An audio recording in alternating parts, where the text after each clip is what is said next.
जय श्री राम।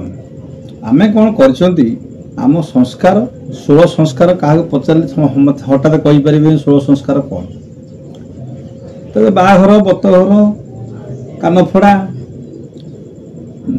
जन्मदिन पूजा ये सब गुड़िक जिते प्रकार दुर्गा पूजा देखु काली पूजा देखु गजलक्ष्मी पूजा देखु ये पूजा पूजा अवस्था अच्छी ना बाहाघर बाहाघर अवस्था अच्छी ना बतघर बतघर अवस्था अच्छी एमती नला कम जब गोटे शव संस्कार करने पड़ू से भी आपन को मदद देवाक पड़े तेणु संस्कृति आ परंपरा को जो आम इभेंट बनईदे सेठी आमर भगवान पाखु आशा करवा पागलामी पूजा पूजा बाटरे मद मद बाटरे ऊपर वाला जहाँ बुझे। जय श्री राम।